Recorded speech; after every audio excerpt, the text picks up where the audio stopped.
On today's show, the Houston Rockets beat the Orlando Magic again for their 8th straight win. 6 Rockets scoring in double figures with Jalen Green and Alperen Sengun leading the way. Tari Eason's evolution as a player and so much more. It's all coming up right here at Locked On Rockets. This is Mission Control, Houston. Ignition sequence start. 6, 5, 4, 3, 2, 1.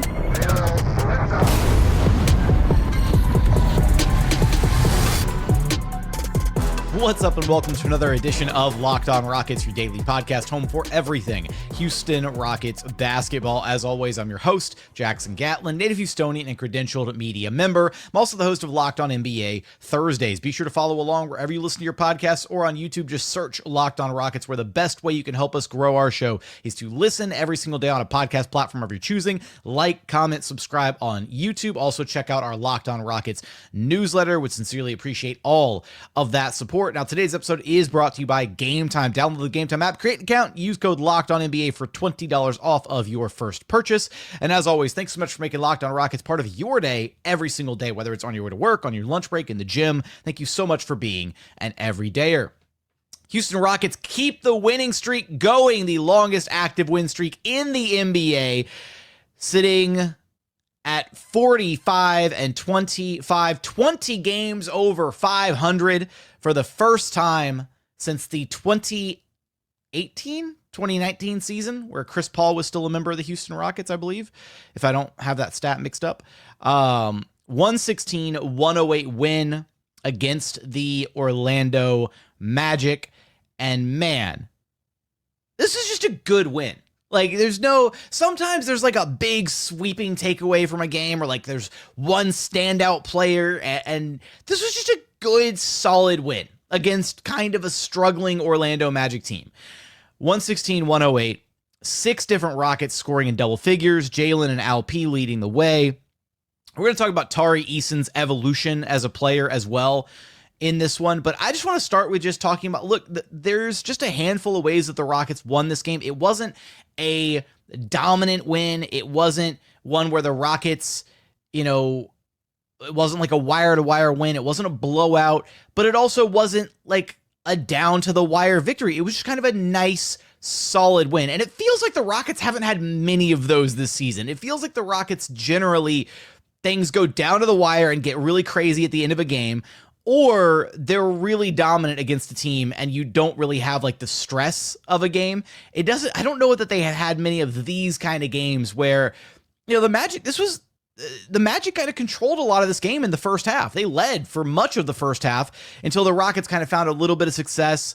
And then, they had the momentum going into halftime. Fred VanVleet hit that three-pointer to close the half, giving the Rockets a lot of momentum, actually. And then they just took over the game in the third quarter.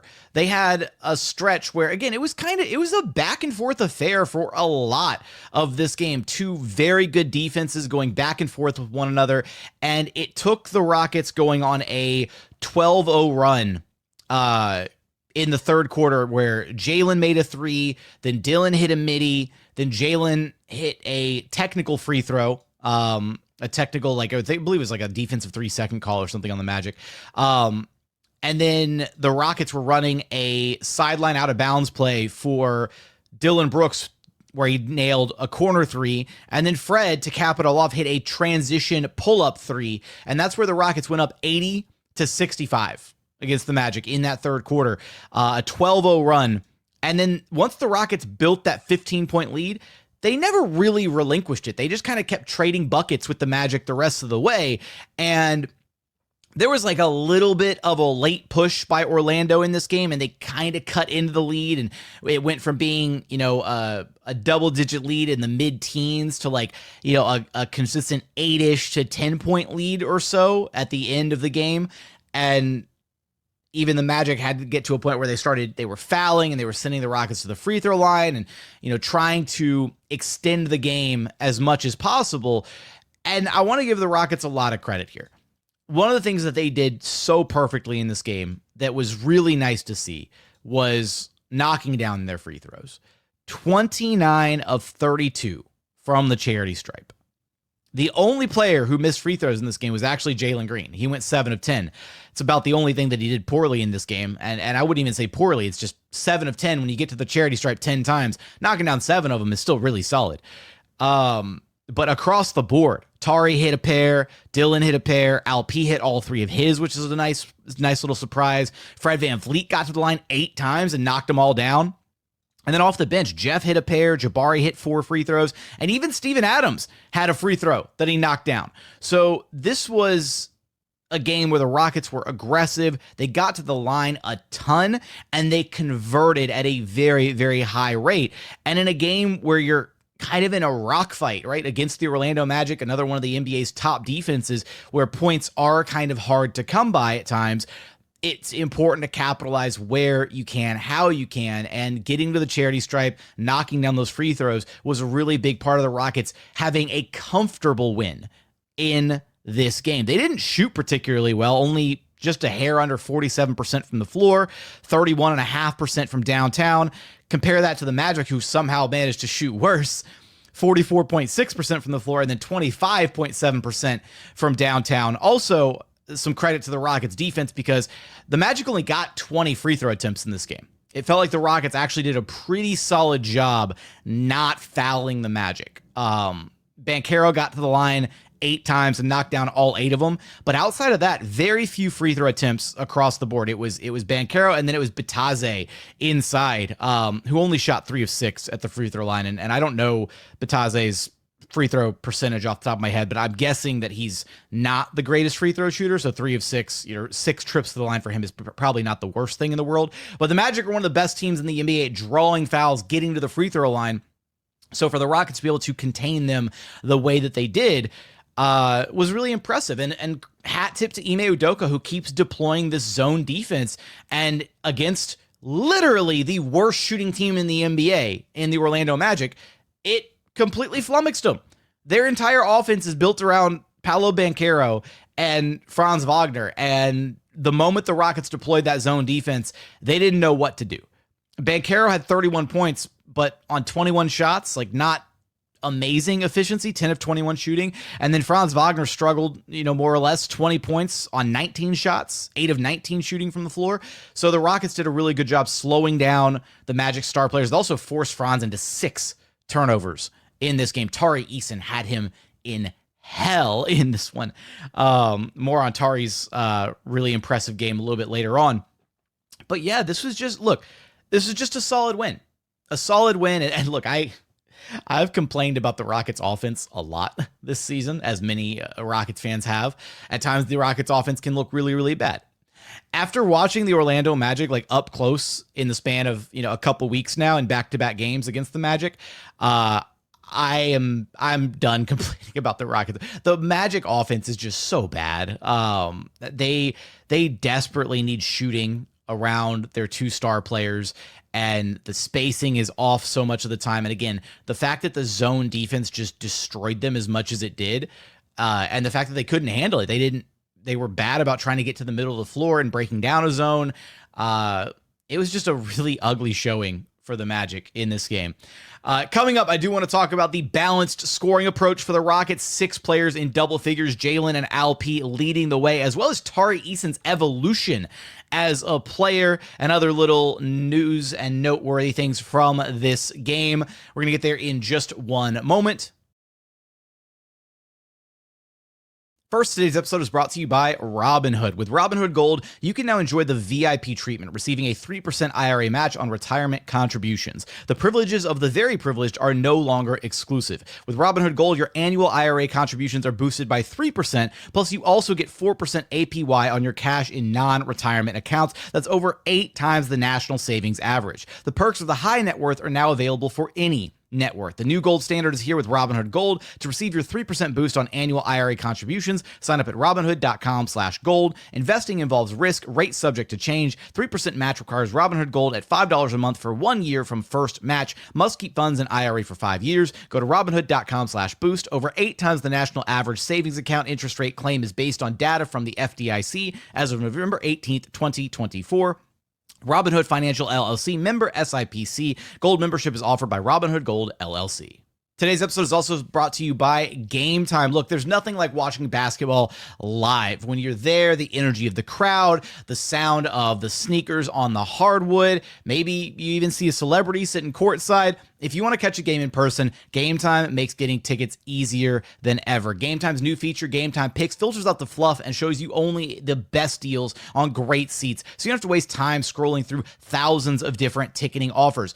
Look, I've used Game Time so many times this season to buy Rockets tickets. It makes the process smooth, seamless, so simple, so easy. Game Time Picks highlights super deals, giving you the best bang for your buck. You get views from your seat before you buy. There's no surprise fees, and their lowest price guarantee. So take the guesswork out of buying your tickets with Game Time. Download the Game Time app, create an account, and use code LOCKEDONNBA for $20 off of your first purchase. Terms apply. Again, create an account and redeem code LOCKEDONNBA. That's LOCKEDON NBA for $20 off. Download Game Time today. What time is it? It's game time. And continuing on here at Locked On Rockets, your daily podcast home for everything Houston Rockets basketball. All right, let's take a look at the Rockets' kind of offensive production in this game, and a couple things. First thing that I want to note here is it very much feels like Ime Udoka is settling into more or less kind of a playoff style rotation at this point. We've seen a shortened rotation now, kind of few games in a row from Ime, where he's very much leaning on obviously the 5 starters, and then off the bench, Jabari Smith Jr., Steven Adams. Only 9 minutes for Jeff Green in this game, only 4 minutes for Aaron Holiday. And one can assume, right, once Amin Thompson is back healthy and in the rotation to a degree, that he'll be obviously the 8th guy in the rotation. But that's your Rockets 8-man playoff rotation right there. And TBD on what the starting lineup is going to look like. If Amin Thompson is reinserted in the starting lineup over Tari Eason, maybe Amin Thompson comes off the bench. Maybe Ime really likes what he's getting out of Tari Eason in the starting 5. Who knows ultimately what happens there? But those are your top 8 guys. And Ime is very clearly kind of running a almost pseudo playoff rotation. Maybe testing the waters a little bit, getting guys ready for the higher minutes burden of the postseason. We'll see. I don't know. But it was a nice, just all-around offensive effort in this game from all 6 guys who scored in double figures. You had 16 for Tari on 7 of 10 shooting, DB with 15 on 5 of 10 shooting, Sengun with 22 on 9 of 18, including a 3-pointer late in this game, a nice little rainbow 3 from a couple steps beyond the 3-point line. Fred VanVleet was really the only guy who struggled with his efficiency in this game. Only 19 points on only 4 of 15 shooting. But again, he was 8 of 8 at the free throw line and 3 of 9 from downtown. So really, Fred just kind of struggling inside the arc. But he drew a ton of fouls and got to the free throw line a ton. And then Jalen Green, a really good all-around scoring performance from him. 26 points, 8 of 18 shooting, 3 of 11 from downtown, and again, 7 of 10 at the charity stripe. And then you did have Jabari coming off the bench with 13 points on just 4 of 6 shooting. So kind of a quieter night for Jabari, but still making his impact felt off the Rockets bench. And I don't know, it was just I want to give a lot of credit to Jalen and to Sengun, who did a good job kind of finding different ways to score in this game. I had it highlighted here in my notes that Jalen has gotten so effective at those drives where he goes to the inside hand, right? It's kind of like, I don't want to call it a corkscrew layup, but they're the drives where and he loves going left when he does it, right? So he drives to the left side of the rim, and then he'll switch to his right hand and kind of scoop the ball up and pass the defender and just barely lay it off the glass with the wrong hand on the opposite side of the backboard. And it used to be he'd go to that shot a ton, and it felt like he always put a little too much force on it or a little too much spin or didn't quite get it up over the rim or up over his defender. Now it feels like he's always had the quickness to beat his man, but now he's just got it down perfectly to where that shot is so reliable. When Jalen beats his defender and gets right there at the rim, it's like he just sneaks by him and is able to get that ball right up past the defender. And it doesn't matter whether it's a lengthy defender or a stronger defender. It is a good little, I'm hesitant to call it a go-to move necessarily, but it is kind of in his bag, and it's one of his reliable little ways to finish in and around the rim that we've seen become a consistent part of his offensive flow this season. And then for Alp in this game, he hit a number of ridiculous, he had a handful of like ridiculous kind of turnaround fadeaway shots in this game, and he had a couple like back-to-back bank shots off the glass where he kind of drove, took a little bit of a bump, absorbed some contact, and then elevated and just kissed it off the glass beautifully. And just some really great touch around the basket for Alp in this game. It's been great to see him having better efficiency post All-Star break, a little bit more consistent with his offensive production in this game. And again, by and large, for the Rockets as a whole, it's been really nice to see Alp not struggling as much when it comes to his efficiency and finishing around the basket. And again, just being a little bit more confident and decisive with some of his decision making. And I think that's led to him being a bit more consistent overall in his efficiency.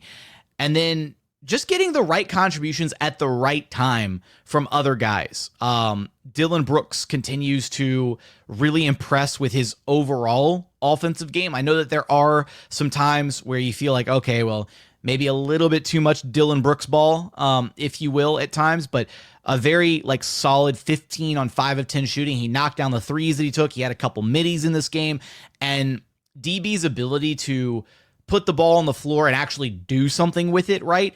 Dillon isn't just your prototypical 3-and-D wing. He's not a guy who can only spot up on the 3-point line and that's all he can do. He can put the ball on the deck a little bit, and he can drive, and he can finish through some contact, and it's never going to be the prettiest when Dillon does it. It's not like he's like in his bag, breaking down, snatching defenders' ankles and, doing all that work, but he gets to his spots. He understands how to use his strength, his power, especially against smaller guys. That's why we see, Dillon posting up so often, which there was a stretch in this game where the Rockets just absolutely kept taking advantage of Corey Joseph defensively.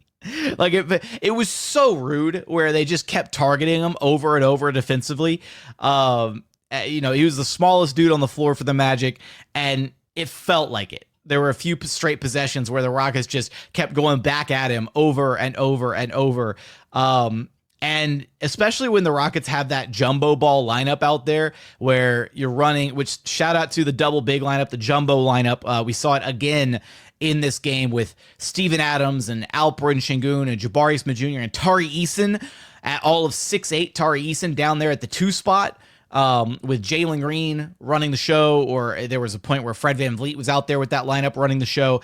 It's a great way for the Rockets it was a great way for the Rockets to kind of combat the size of the Orlando Magic. That's usually one of the Magic's strengths, is they have so much size, so much length up and down their roster, starting with their starting lineup with Wendell Carter Jr. and Paolo Banchero, and Franz is pretty big for his position as well. KCP has a lot of length at 6'7"-ish, good wingspan at the 2 spot, great defender. And then off the bench with Bataze and Isaac and Anthony Black, like the Magic have a lot of size and length up and down their roster, and usually that's how they overcome or overpower a lot of other teams, is just their teams really aren't ready for how big the Magic are. And the Rockets just nullified that completely. They were like, hey, you guys have a lot of size and length. Well, so do we. And the jumbo lineup conquered. It was strong again. Steven Adams finished a +22. Now Sengun finished a -5, and I had crunched. I lost track of the double big lineup stats after the first quarter. I was paying attention to it. The double big was +8 in the first quarter of this game. After the Rockets got off to a little bit of a bumpy start against the Magic, they then reeled off a 12-4 run after the double big lineup checked in. So they were down 16-19, I believe it was, early in the first quarter. And then they ran off the double big lineup. And they came away on top after the first quarter running that lineup. So it continues to be really, really effective. And we're seeing that this team, again, can win in a variety of different ways. And once they get Ime Thompson back, then going small is an option. They went small against the Philadelphia 76ers, and it worked there. They went jumbo against the Orlando Magic, and it worked there. And that lineup versatility, being able to win in a variety of ways, bodes so well for this Rockets team as they approach the postseason. Because there are going to be some matchups where you need to play bigger, where you're going to rely on the bigger guys on the roster. And then there's going to be some matchups where maybe it's not a favorable situation for Sengun or Steven Adams, and that's where you can really rely on Jabari Smith Jr. as your small ball five, and Tari Eason and Ime Thompson and Dillon Brooks, and your, just this, menagerie of different, Rockets wings that they have up and down the roster. And that's not even including other options like Jeff Green or Jayshawn Tate, who can absolutely be effective in some of those lineups as well. Which I will say, one weird thing about this game is I'm confused as to why Uncle Jeff is getting minutes over Jayshawn Tate, especially as effective as Jayshawn Tate was, just last game against the 76ers. I thought that was a little bit of a weird decision. Probably Ime just trying to still battle the Magic's size out there, right? Going with a lot of size at the 3-5 spot in this game. And Uncle Jeff obviously provides a ton of size and strength at 6'9", and is effectively kind of a small ball five at this stage in his career. But I still thought it was interesting for him to go with Uncle Jeff over Jayshawn Tate, because Jayshawn Tate plays a lot bigger than he actually is. But unfortunately, he's still just all 6'4". So coming up, I do want to talk about the evolution of Tari Eason's game, what we're seeing out of him, and the likely reason why he's been tagged to be the starter over Jabari Smith Jr. in Ime Thompson's absence. We're going to get there in just one moment.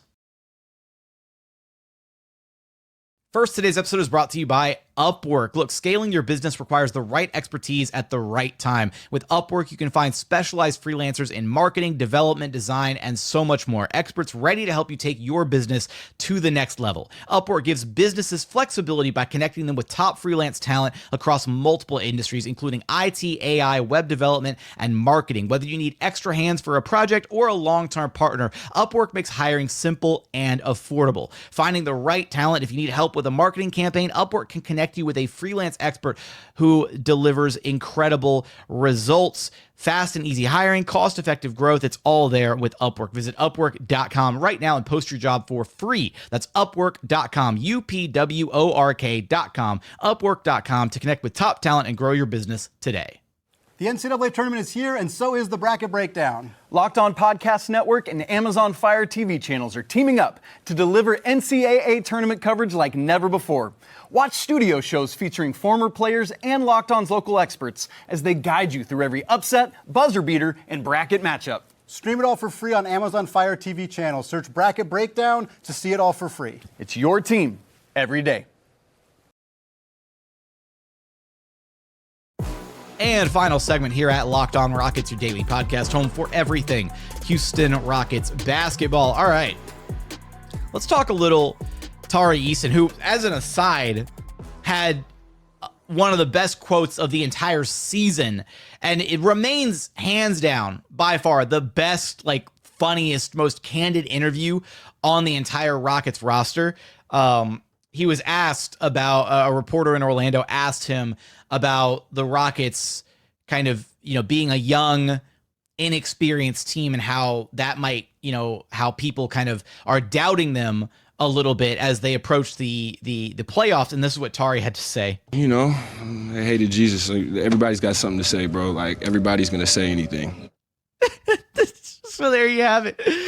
Tari Eason just compared the Houston Rockets to Jesus as far as the doubt and the hate that they receive as a team, despite being the second best team in the Western Conference and have been for a good chunk of the season. God, I love Tari. He's hilarious. That soundbite's going to live on the board forever. I hated Jesus. Everybody's got something to say, bro. Everybody's going to say anything. Oh my goodness. What a quote. What a quote. And shout out to Vanessa Richardson with Space City Home Network, who responded to the begging of the fans to release the Jesus cut of the post-game video, because Space City Home Network always releases, short kind of edited down, chunks of the post-game player interviews. They don't ever really release the full unedited cut of it. And they released, the post-game interviews with Tari, and there were a couple cuts in it. You could tell it wasn't the whole interview. So myself and the podfather, Ben Dubose, convinced her to go share the Jesus cut, and we got that, and it was so funny. All right, so with Tari here in this one, just a really strong all-around game for Tari, but talked about his scoring, 16 points, 7 of 10 shooting, missed his 2 threes, but that means he was 7 of 8 inside the arc. A majority of his damage coming right at the basket, but he also had 9 rebounds, 3 of them on the offensive glass, 4 assists, 5 steals, and a block. And the thing that really has impressed me about Tari's game in this one, but kind of zooming out and looking at his season as a whole, is Tari has really evolved considerably. Like, you've seen him do so much more with his time on the court this season, and sometimes it leads to some chaos, absolutely, but you're seeing Tari kind of step out of his comfort zone, I guess. And maybe it's unfair to say stepping out of his comfort zone. Maybe it's just he's been given more leash and more, I guess, encouragement from the Rockets coaching staff to do more with the basketball when he's on the floor. And I got to give Ime and company a lot of credit, because there are a lot of coaching staffs that wouldn't do that, right? There's a lot of coaching staffs that would look at Tari Eason and say, nope, you're a 3-and-D role player. Like, don't ever do anything with the basketball in the hands. We don't want you, we don't want you trying to run the offense. We don't want you trying to create for others. We want you to park on the 3-point line, knock down your threes. When the shot goes up, go crash the glass, get back, play defense, whatever. There's a lot of coaches that would keep a player more or less one-dimensional. But what we're seeing out of Tari is we're seeing he has a little bit of an ability to, handle a rock some, right? He can put the ball on the floor. He can drive. He can kick.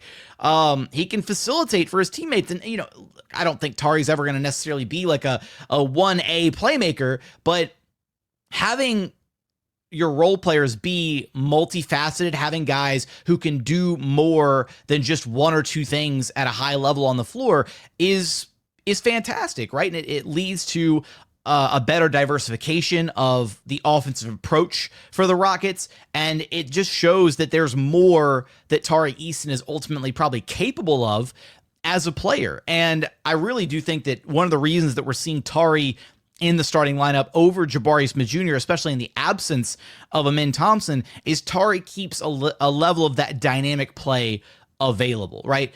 Love Jabari, love his growth this season, love his impact defensively. It feels like he's gotten back to shooting the basketball a bit more consistently since returning from the hand injury as well. But Tari is just a little bit more fluid with the ball. He's a little bit more natural when it comes to driving and kicking, finishing around the rim. It comes a little bit easier to Tari. And Tari also has this innate ability. He's just a great cutter. Tari is by far the best cutter up and down. Well, actually, I take that back. Jayshawn Tate might actually be the best cutter on the team. But Tari Eason is the most effective cutter with his size, with his strength, with his ability. He's constantly on the move. He's never just stationary. Tari doesn't ever just sit in one spot on the floor and wait for something to happen. Tari is constantly in motion. He is a ball of energy at all times. And that's why he's so effective, hunting offensive rebounds. That's why he's so effective disrupting plays defensively, because he's always in motion. He's always looking to accomplish something. And that's why he walked away with 5 steals in this game. That's why he had Franz Wagner in hell, because both it was the on-ball defense, but it was also him playing passing lanes and reading what the other team was trying to do and creating and generating extra opportunities for the Rockets up and down the roster. So I don't know. I was really impressed with Tari's game in this one, and I really do think it boils down to, even though Jabari is probably the better, not even probably is, the better floor spacing option, and provides a different type of defense. Jabari gives the Rockets a little bit more rim protection, a little bit more length, That rim deterrence in there next to Alperen Sengun. Tari doesn't provide that style of defense, but he does provide a closer style of defense to what Ime Thompson provides, right? That kind of defensive playmaker, a guy who can take on the challenge of guarding the opposing team's best player. Tari was checking, Banchero for stretches of this game. He was guarding Franz Wagner for stretches of this game and doing a really solid job on both of them at times. But he's also just a great finisher inside. He doesn't shy away from contact, and he's gotten so much more under control with his finishing in and around the rim, especially when he gets those, second chance opportunities or catches the ball right underneath the cup, being able to like pump fake and move around a little bit. And sometimes he gets to the other side of the rim and is just able to elevate and just drop the ball inside the basket. Tari has just been really, really effective as a starter, and we're getting a glimpse that there's potentially something more there. And it's going to be it's really tough because Tari has an argument to be a starter. Dillon obviously has been a starter most of his career and will likely continue to do so. Jabari has an argument to be a starter. And Ime Thompson. They've all legitimately got arguments to be starters for this Rockets team. And when you have not one, not two, not three, but four different wings that are as capable as those four guys are, that's one of the reasons, that's probably the main reason this Rockets team has been so effective defensively this season, is the combination of those four guys, that they all provide something stylistically different from a defensive perspective, that they all have different strengths and weaknesses offensively. And for Ime Udoka as the coach, as the guy pulling the strings, being able to mix and match these different pieces and figuring out who goes well with what lineups and how to get the most out of each and every one of these guys and empowering them to do more than what they've probably done previously in their careers. Hat tip to the Rockets, right? They're getting the most out of these guys. And this was a game where you really felt Tari's impact across the board on both sides of the floor. And I'll say, he was hunting for that fifth assist, man. Like they had him with 5 assists and they took 1 assist away, I think, like the official count, the statistician or whatever.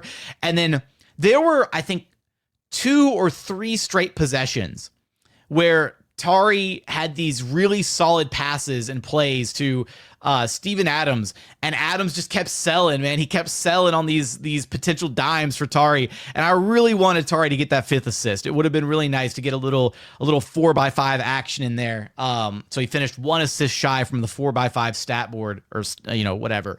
But still, just a really strong game from Tari Eason, and then also Tari again still being the funniest interview on the team. At one point, literally, I think it was the first thing he said. It might have been the first thing he said in his post-game interview. He goes, "Did y'all see Steven's pass?" Talking about the Steven Adams pass to Fred VanVleet, as Fred was literally standing out of bounds behind the basket. And poor Fred was just like pointing up at the basket, like trying to tell Steven to shoot. And Steve-O kind of was stunned and just like looking. I swear, Tari's trying to get Steven Adams put on Shaqtin' a Fool. But just a great overall team win. Everybody that played contributed in some fashion. All of the core 7 guys contributed in some fashion or another. And they keep the win streak alive. 8 straight games. And the very next game is going to be still in Florida, going up to down to Miami. And man, hopefully, knock on wood, they said it on the broadcast that there is a chance that Ime Thompson is available to play in this game. And I would give anything to see Ime Thompson ragdoll Tyler Herro just one more time, but do it on his home turf and hopefully do it with a win this time. The Rockets need to get some revenge on the Miami Heat for them handing them the L in Toyota Center for that collapse against Miami back when they played the first time this season. So that should be a very fun game, and hopefully Ime Thompson is healthy for that one. But that's going to do it for today's episode. Want your thoughts on the Rockets win against the Orlando Magic, the 8-game winning streak. How are you feeling about this team? What do you think about Tari Eason's evolution as a player? Let me know your thoughts in the YouTube comments. Remember, the best way to help us grow the show is to listen every single day on a podcast platform you're choosing. Like, comment, subscribe on YouTube. Check out the Locked On Rockets newsletter. But as always, thank you so much for watching. Thank you so much for listening. And we look forward to having you back right here at Locked On Rockets, your daily podcast home for everything Houston Rockets basketball.